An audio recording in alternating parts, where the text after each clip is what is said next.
I, 25F, need some outside perspective about my boyfriend Alex, 26M, and the events that followed after his mom invited me to their family Thanksgiving. I'm questioning whether I overreacted or if there's something more sinister going on. This has been eating me up inside and I need to know if I'm seeing things clearly. Alex and I have been dating for 2 years now. We met at a mutual friend's birthday party. I wasn't planning to go that night because I was feeling down about my recent job rejection, but my friend insisted. Alex was the bartender, and we clicked instantly. He had this warmth about him that made me feel safe. Within 3 months, we were officially dating. His family is very close-knit and they do everything together. I mean everything. Sunday dinners are mandatory, they vacation together twice a year, and they even have a family fantasy football league. His mom Linda is especially big on family traditions and gatherings. She's the type who plans Christmas in July and has everyone's birthdays marked on a special calendar in her kitchen. Every year they rent a huge Airbnb for 4 days during Thanksgiving where the entire extended family gets together. We're talking about 25 to 30 people under one roof. They do fun activities like hiking and board game tournaments, have movie nights, and of course, the big Thanksgiving dinner. Linda plans everything months in advance, from the seating arrangements to the menu. Each family member is assigned a dish to bring, and there's apparently a whole drama every year about who gets to make the mac and cheese. My family situation is completely different. I never had what you call a proper family life. My mom is a consultant for international companies and travels about 9 months of the year. Growing up, I spent more time with babysitters than with her. She tries to make up for it with expensive gifts, but what I really wanted was just her presence. My parents divorced when I was 12. It wasn't pretty. My dad had been having an affair with his secretary, Sarah, for 2 years. When Mom found out, she threw herself into her work even more. Dad married Sarah 6 months after the divorce. My sister Lisa, who was 14 at the time, chose to live with Dad because she blamed Mom for never being around.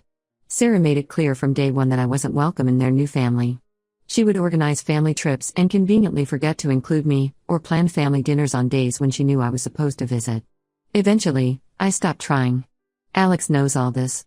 He knows how much I struggled during holidays. Last Christmas, I spent the day alone watching movies and eating microwave dinner because Mom was in Singapore and Dad took Lisa and his new family to the Bahamas. When Alex found out, he left his family celebration early to come stay with me. That's one of the reasons I fell so hard for him. When Linda invited me to their Thanksgiving celebration last month, I was over the moon.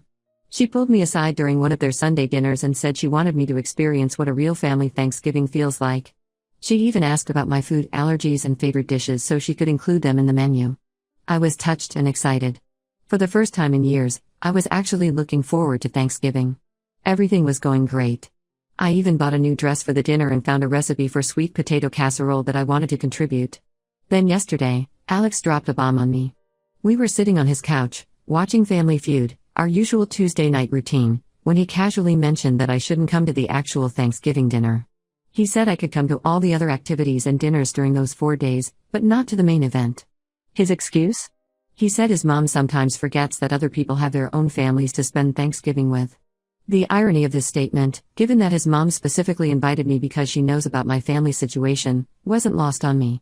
I reminded him that I don't have anywhere else to go, Mom's in Singapore again, I'm not welcome at Dad's. I thought once he realized this, he'd change his mind. But no. He just gave me this weird sympathetic look and went back to watching TV. Who does that? I was sitting there fighting back tears and he couldn't even be bothered to pause the show. When I asked him directly why he suddenly didn't want me there, he got irritated and said I was making a big deal out of nothing. He suggested I could order takeout and we could FaceTime during dinner. As if that's the same thing. What's really confusing is that I've been to several family events before. I was his +1 at his sister Emma's wedding last summer. I helped his mom set up the decorations and even caught the bouquet, which led to some awkward but excited looks from his family. His family always seemed to like me. His mom especially has always been warm towards me, always hugging me and sending me home with leftovers after Sunday dinners. His younger brother Mike and I share the same taste in indie music and often exchange recommendations. Emma and I follow each other on social media and regularly interact with each other's posts. I tried messaging Emma to ask if she knew anything about this. She seemed genuinely confused and said their mom was actually excited about me joining them and had been planning seating arrangements to put me next to her. This makes Alex's behavior even more suspicious. When I brought this up with him, he got defensive and said I was trying to create drama by involving his family. The thing is, Alex has been acting weird for the past few weeks. He's been having a lot of private phone calls and leaving the room when texting. Sometimes I catch him smiling at his phone, but when I ask what's funny, he just says nothing and puts it away. At first I didn't think much of it because I trust him, but now I'm starting to wonder if there's something he's hiding. I'm hurt and confused. This isn't just about a dinner, it's about being excluded from an important family event for no apparent reason. His behavior doesn't make sense. If his family likes me and wants me there, why is he so adamant about keeping me away from Thanksgiving dinner specifically? Am I overreacting? Should I just accept his decision and spend another holiday alone? Any insight would be appreciated. Update 1. Thank you everyone for your support and advice on my last post. I was overwhelmed by the responses and many of you pointed out red flags that I had been ignoring. A lot has happened since then and I need to get it off my chest because I'm still trying to process everything. After my post, I tried to talk to Alex again about the Thanksgiving situation. He kept dismissing my concerns and getting defensive. Then 3 days ago, everything came crashing down. I was at Alex's place, helping him organize his closet. He'd been putting it off for months. He went to take a shower and his phone, which was on the bed, kept buzzing with messages. I know I shouldn't have looked. I've always believed in respecting privacy in relationships. But after weeks of suspicious behavior and all your comments about red flags, something in my gut told me to check. There were multiple messages from someone saved as K, heart. My hands were shaking as I opened them, and what I saw made my heart stop. K turned out to be Katie, his ex-girlfriend. Not just any ex, the one he dated all through college, the one he said was ancient history. The messages went back months. He'd been telling her how much his family misses her, especially his mom. They were planning her big return at Thanksgiving dinner. There were messages about how they needed to be careful about telling me, and how Alex needed to find a way to keep me away from the dinner without raising suspicion. But it got worse. So much worse. As I scrolled up through their chat history, I discovered their entire plan. They'd been together the whole time.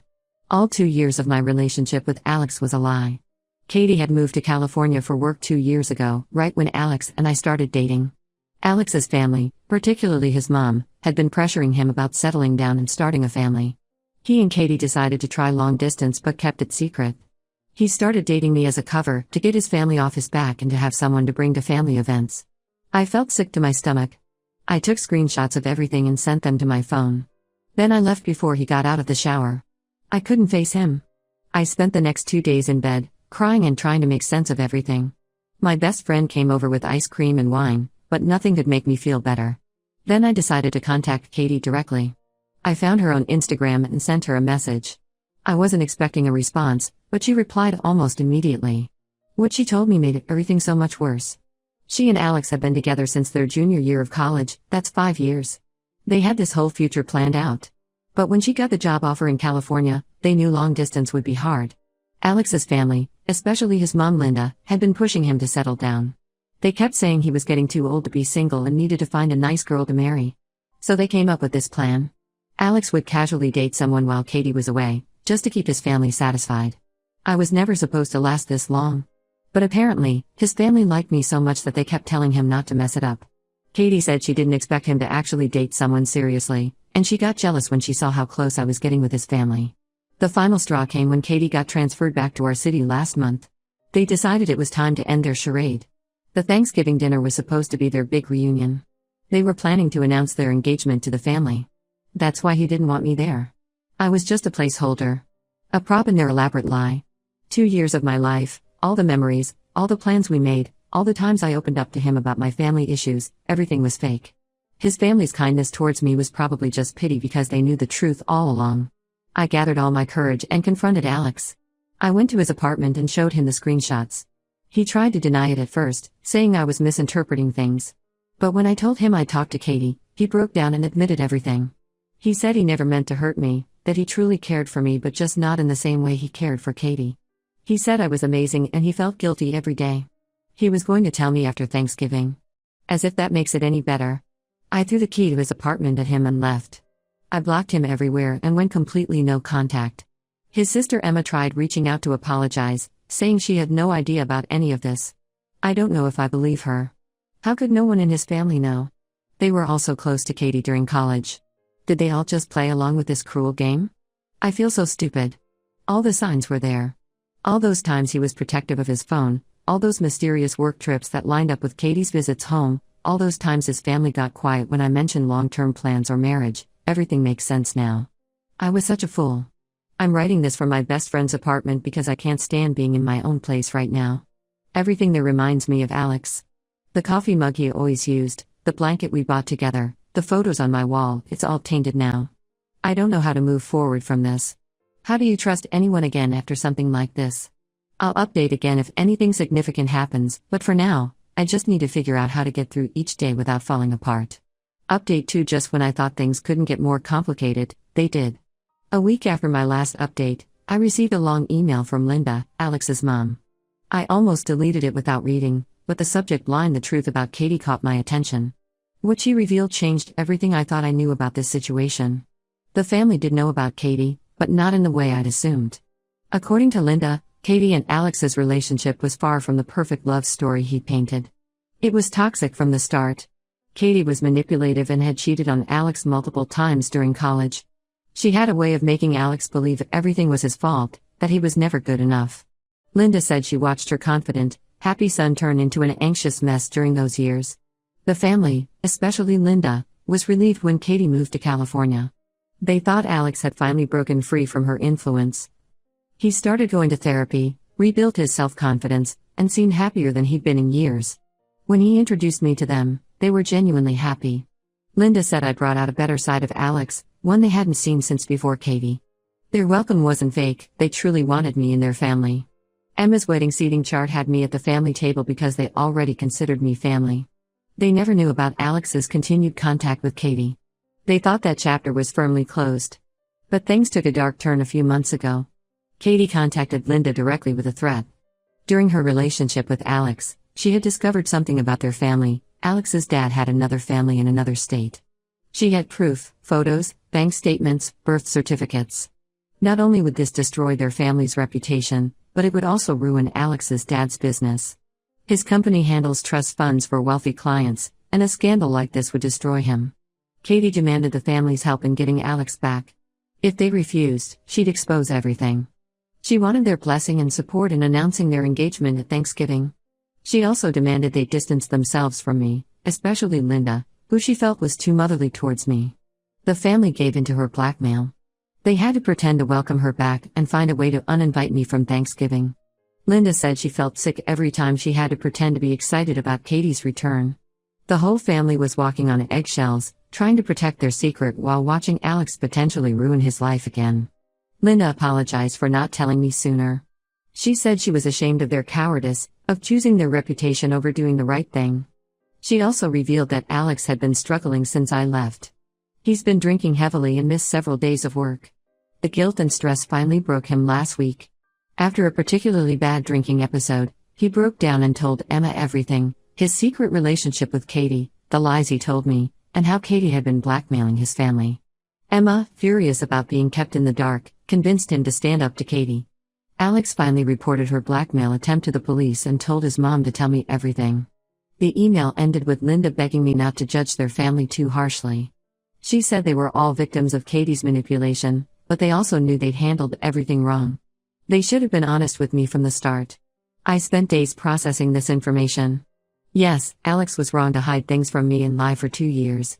Yes, he should have trusted me enough to tell me the truth. But he was also a victim of Katie's manipulation. His family was trying to protect themselves and their livelihood. But 2 years of lies is still 2 years of lies. The whole situation is a mess. Katie's blackmail attempt is now under police investigation.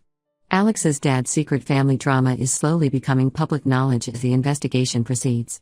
The perfect family image they tried so hard to protect is crumbling anyway. Alex has tried to contact me several times since Linda's email. He sent a long letter apologizing and explaining his side of things. He said he never stopped loving me, that his continued contact with Katie was out of fear and habit rather than love. He's begging for another chance, promising to be completely honest from now on. I haven't responded to any of his messages. I'm still trying to sort out my feelings about everything. Can you forgive someone who lied to you for years, even if they had their reasons? Can a relationship survive this kind of deception? I honestly don't know. I'll update again once I've figured out what I want to do. Right now, I'm just trying to process everything and focus on healing myself. Update 3. This will be my final update. After months of emotional turmoil and careful consideration, I made my decision about Alex and the whole situation. I want to share how everything turned out. First, I decided not to get back together with Alex. While I understand the difficult position he was in with Katie's manipulation and his family's secret, I couldn't get past the deception. 2 years of lies, no matter the reason, destroyed something fundamental in our relationship. Trust, once broken like that, is nearly impossible to rebuild. The aftermath of everything has been intense. The police investigation into Katie revealed she had been blackmailing several other people too. Apparently, she made a habit of collecting dirt on people during college and using it later for manipulation. She's facing serious charges now, not just for blackmail but also for fraud and harassment of other victims who came forward. Alex's family is dealing with their own fallout. His dad's other family has come forward publicly. Turns out he has 3 kids with another woman, the youngest is only 8 years old. The scandal hit exactly as Katie threatened it would. Linda filed for divorce after discovering the affair had been going on for over a decade. Alex's dad's business is struggling as clients pull their accounts. The famous family Thanksgiving tradition, along with most of their other family gatherings, has been cancelled indefinitely. Emma reached out to me last week. She said everything has fallen apart. Their mom moved in with her temporarily and barely leaves her room. Their dad is trying to damage control with his business but it's not working. Mike dropped out of college because they can't afford the tuition anymore. The perfect family image they tried so desperately to protect is gone. Alex has tried to contact me several times. He's in therapy now, dealing with his issues from the toxic relationship with Katie and his family's collapse. He sent me a letter saying he understands why I can't be with him but he'll always regret losing me. Part of me will always care for him. You can't just switch off feelings after 2 years, but I've moved on. I couldn't stay in our old apartment with all those memories, so I found a new place across town. I also switched jobs to avoid running into Alex at the coffee shop near our old offices. The fresh start has been good for me. I adopted a cat from the local shelter. She's been great company and doesn't lie about her intentions, except maybe about not wanting to knock things off my shelves. I've made new friends through a local book club.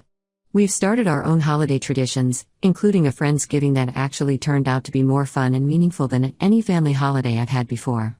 My mom, after hearing everything that happened, has been making an effort to be more present. She even canceled her Christmas trip to spend it with me this year. Sometimes I catch myself thinking about the what-ifs. What if Alex had been honest from the start? What if his family had faced their problems instead of hiding them? But I've learned that dwelling on what-ifs only holds you back. Sometimes the hardest part of moving forward is accepting that you'll never get all the answers you want. The biggest lesson I've learned from all this is that the family you choose can be better than the family you're given, or in my case, the family that was never really mine to begin with. I'm creating my own traditions now, building relationships based on honesty rather than appearances. To everyone who supported me through this journey, thank you. Your comments helped me stay strong when I wanted to give in, when the loneliness felt overwhelming. I'm in a better place now, and while it's not the happy ending I once imagined with Alex, it's the right ending for me. Life isn't about finding the perfect family or relationship, it's about being true to yourself and not settling for lies, no matter how beautifully packaged they might be.